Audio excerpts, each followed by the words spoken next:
Right, now well into our second year of the pandemic, authorities are looking to shift their COVID-19 strategy for a gradual return to a stronger sense of normality. Now for more on this shift, I have Shin Ye-eun in the studio. Ye-eun, good to have you back. Pleasure's mine. Right, so as you reported yesterday, that is Tuesday, a panel of advisors from the public and private sectors has been set up. Let's start there.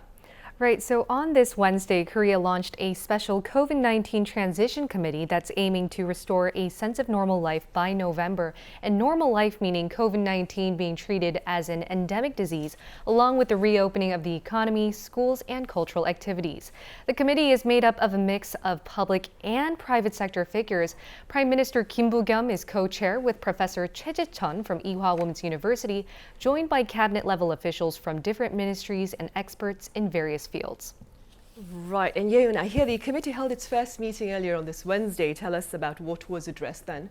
Right, so a range of topics were covered, starting from the economy, education, culture, and healthcare to the COVID-19 situation that's affecting different regions. And at the beginning of the meeting, the Prime Minister said the country's high vaccination rate has created the necessary conditions for a gradual return to normal life. As of Tuesday, Korea has fully vaccinated more than 60% of its population. Take a listen.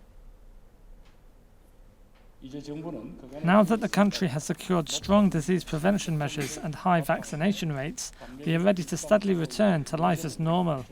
But, as we've said numerous times, this does not mean taking masks off right away.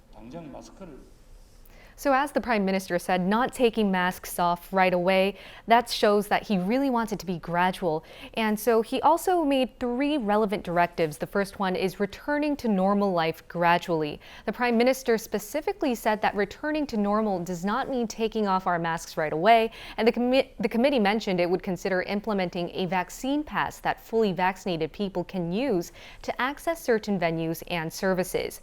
Second, the process must be an inclusive one. The government is especially looking to help people who lost their jobs or didn't receive proper education due to the pandemic.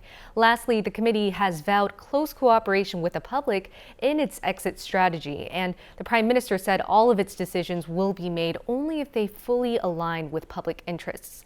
And the committee will be providing a specific roadmap by the end of this month, which puts the country much closer to its goal of launching its new COVID-19 strategy on November 9th.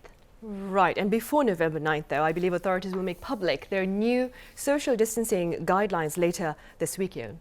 That's right. With the current social distancing measures set to end on Sunday, authorities will announce new guidelines on Friday, and these will be implemented from next week. And while they didn't specify the exact guidelines or how the measures will change, they did mention it'll probably be the last set of guidelines before they start implementing an exit strategy. And authorities could also provide rule exemptions for those who are fully vaccinated.